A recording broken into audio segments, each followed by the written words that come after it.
Os colírios para tratamento de presbiopia deixaram de ser uma promessa e passaram a compor, de fato, o arsenal terapêutico, principalmente nos Estados Unidos. Primeiro com a pilocarpina e mais recentemente com a aceclidina, em uma disputa que não envolve aí melhora de visão de perto especificamente, mas sim uma seletividade de ação pupilar, boa tolerabilidade e duração de efeito. E é por isso que você precisa saber o que afinal são esses colírios para presbiopia. Mas antes da gente destrinchar esse novo mercado, já deixa o seu like, já se inscreve aqui no canal porque isso ajuda muito a trazer toda semana um vídeo com novidades de mercado, novidades em oftalmologia e o suprassumo, a cereja do bolo tá no final desse vídeo, tá? Esse é um novo colírio que vai ser aprovado pela FDA. Colírios para tratamento de presbiopia finalmente chegaram no mercado americano, mas é importante deixar uma coisa muito clara desde o início aqui, tá? Eles não tratam a causa de presbiopia. Então vamos retomar aqui o que é a presbiopia, que ela é aquela perda de acomodação por enrijecimento do cristalino, então nenhum desses colírios envolve essa capacidade. O que eles fazem é outra coisa. E é isso que precisa ser entendido aqui para você começar a saber como utilizar, por que apareceram, como é que está sendo essa movimentação aí de criar colírio para presbiopia. Então vamos retomar a fisiologia? A acomodação faz parte da tríade acomodativa. Então a gente tem a acomodação, miose e convergência atuando juntas. Mas o ponto central aqui é que quem muda a potência óptica de fato do olho é o cristalino. E isso depende diretamente do equilíbrio de função do músculo ciliar, das fibras zonulares e da cápsula do cristalino. Quando você olha então para perto, o que a gente tem é um músculo ciliar contraindo, fibras zonulares se relaxando e no cristalino a gente tem uma forma mais convexa, ele se torna mais curvo. Ao mesmo tempo, acontecem dois outros componentes aqui da tríade, como a gente já falou, que é o esfíncter da íris, que acaba se contraindo, fazendo uma miose, e os músculos retos mediais, que fazem uma convergência, facilitando essa visão para perto. A miose em si, ela não aumenta a potência de visão do olho, mas ela melhora a qualidade da imagem, porque ela aumenta a profundidade do foco e reduz as aberrações. Lógico, com a miose a gente já acaba eliminando as aberrações mais periféricas. E é exatamente esse o princípio dos colírios utilizados para presbiopia. Então a gente sabe que com o envelhecimento acontece uma rigidez do cristalino, da cápsula inclusive, que isso a gente não pode mudar com colírio, e que além dessas alterações do cristalino, a gente tem uma certa redução de mobilidade do corpo ciliar. Então, a parte do cristalino a gente não consegue mudar. A do músculo ciliar, pouco, e inclusive é indesejado, como a gente vai ver. Mas a miose a gente consegue fazer. E esse é o mecanismo central desses colírios. Ao estimular o músculo ciliar, ocorre indução da miose e esses colírios vão aumentar a profundidade de foco, criando um efeito semelhante a um pinhole. Então, com a pupila menor, a gente tem todos esses efeitos que são favoráveis quando a gente fala de visão para perto. Dentro desse contexto, os primeiros produtos aprovados, como o Vuity, ele é de pilocarpina a 1,25%. E eles utilizam o mecanismo clássico, que é miose, mas também algum grau de pseudoacomodação.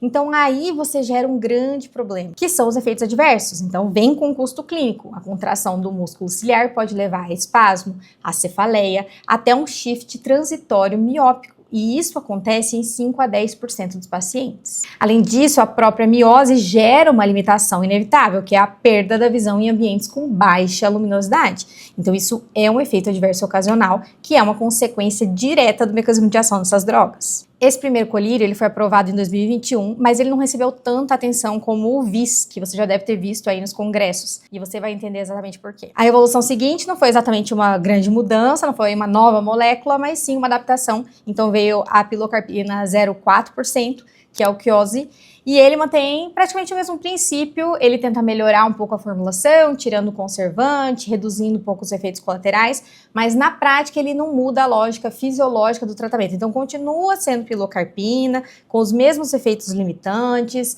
apenas um perfil ali, uma tolerância um pouco melhor, melhorando ali os efeitos colaterais. A mudança mais relevante agora acontece com a chegada da aceclidina, que é o VIS. Ele é o mais recentemente aprovado e aqui o ponto central é a tentativa de você tentar dissociar a miose da estimulação do músculo ciliar. A aceclidina, ela tem uma ação mais seletiva sobre a íris, então ela gera contração pupilar, fazendo um menor impacto no músculo ciliar. os dados mostram que ela consegue reduzir a pupila para menos de 2 milímetros. Então, realmente é uma miose bem interessante. Isso, em teoria, nos dados iniciais, reduz os sintomas como o espasmo, o desconforto, diminui a interferência de visão para longe. Então, o efeito vai ser baseado puramente em profundidade de foco, mas com um perfil um pouquinho mais direcionado, consegue diminuir aí os efeitos colaterais. Mesmo assim, é muito importante, inclusive todas as revisões aí, artigos de revisão trazem que é importante você entender que o mecanismo principal continua gerando uma limitação universal, que é a redução de performance em baixa iluminação e que os pacientes que dirigem à noite, principalmente, não vão gostar, vai ter perda de qualidade visual e você esporadicamente pode ter aí ainda cefaleia, hiperemia, ardência ao aplicar, então você consegue mexer um pouco na tolerância desses colírios, mas ainda não é a perfeição, não é o ideal. No caso do VIS, então a gente tem essa mudança, né, de ter menos ação no músculo ciliar, um pouco mais de ação exclusiva em íris, realmente de benefício ligado à miose, mas ainda assim segue o mesmo padrão de efeito. Tem um detalhe importante, tá? Que a gente está caminhando para drogas que têm cada vez uma maior duração. Então, quando a gente fala, por exemplo, da pilocarpina, do Vuit, por exemplo, a gente tem uma duração de efeito de 6 a 8 horas. Já quando a gente fala do VIS, a proposta é de uma duração aí maior. Então, você aplicaria uma vez no dia, 2 gotas em cada olho, mas tem uma duração de 10, 12 horas, então é bem mais interessante, você consegue passar o dia, boa parte do dia pelo menos, com esse efeito para a presbiopia no colírio. Além disso, tem um detalhe bem legal, que é várias empresas estão comprando moléculas que estão aí investigando, entrando em contato com indústrias farmacêuticas, focando na expansão dessa linha de produto. Ou seja, não é um lançamento isolado, a gente consegue ver que talvez a gente tenha aqui só a primeira leva das drogas para a presbiopia. Ainda tem muito para se evoluir em seletividade, em duração, em efeitos colaterais, em toda a eficácia dessa droga. Mas o ponto importante que a gente precisa lembrar, sair daqui lembrando, é que os colírios não tentam vencer a presbiopia. Eles estão tentando otimizar o centro óptico de visão para perto quando a gente fala de um paciente presbítero. Nos Estados Unidos, eles estão tendo uma ótima saída, já tem até estrela global fazendo propaganda desses medicamentos. A utilização vem sendo mais frequente, mas ainda não temos no Brasil, quem sabe em breve, já que temos tantas opções sendo liberadas. Agora, onde entra a cereja do bolo? Estamos em uma terceira via. Então, existe uma terceira via farmacológica que é diferente de tudo que a gente já falou até agora, diferente de pilocarpina, de aceclidina. É uma terceira droga que, inclusive, já existe. Solicitaram a aprovação pela FDA, que é o Nixol, e você vai entender melhor por que ela é diferente. Porque aqui ela não vai agir no parasimpático. E sim, aqui é um bloqueio simpático. O ativo principal é a fentolamina, 0,75%. E o mecanismo, então, vai ser um bloqueio alfa-1 e alfa-2 adrenérgico que vai atuar no músculo dilatador da íris.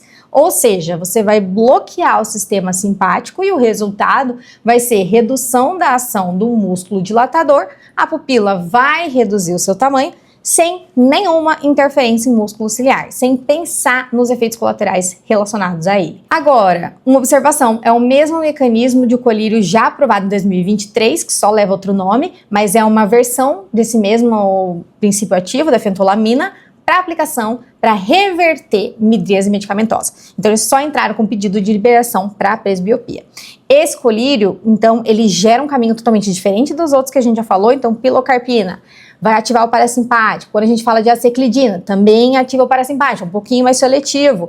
E fentolamina vai bloquear o simpático, impedir midríase e corta os efeitos colaterais indesejados de a interferência no músculo ciliar. Os estudos mostram que essa droga tem alta duração, então ela chega a 20 horas de duração e melhora a visão para perto sem interferência na visão de longe. Então eles exploram aí, inclusive, nos estudos, né, sobre essa droga, que você consegue fazer um ajuste individualizado para o seu paciente. Então você pode usar a fentolamina a maior parte do dia e se for uma ação muito específica, uma leitura de bula específica, ele pode aplicar a pilocarpina. Então você consegue modular a miose do seu paciente, adaptar a posologia, o uso para o que o seu paciente precisa, focando em reduzir os efeitos colaterais. Então isso abre o caminho aí para uma tendência que a gente tem falado muito por aqui no canal, que é a da prescrição individualizada. Cada vez mais a gente tem colírios específicos para cada tipo de paciente, então a gente viu isso na alergia com as imunoglobulinas, né, anti-IL-5, anti-IL-4, IL-13, anti-GE, específicas para a sua parte da cascata que você quer agir. Da mesma forma que a gente fala em ciclosporina, que hoje tem várias no mercado, em colírio lubrificante, enfim. Então essa é uma tendência, né, de você realmente adaptar o colírio para o seu paciente. Agora, é importante saber o mecanismo de ação, porque na mídia, né, tem se falado muito sobre esse colírio, saiu nas redes sociais, tem várias, como eu falei, nomes internacionais, atrizes de cinema fazendo propaganda, principalmente do Vis, que é esse grande lançamento aí recente, mas é importante a gente entender como ele se aplica, para que ele serve, quais as limitações dele, que lógico nunca serão um tratamento definitivo, mas é algo pontual que quando chegar no Brasil, com certeza essas informações vão te ajudar muito e vão te ajudar a entender melhor o que está acontecendo, que todo mundo está falando aí, na mídia, mas ninguém sabe realmente o mecanismo de ação, até onde ele funciona, até onde não funciona. Certo? Espero que tenham gostado desse vídeo. Não esquece de dar seu like e eu espero vocês na próxima semana.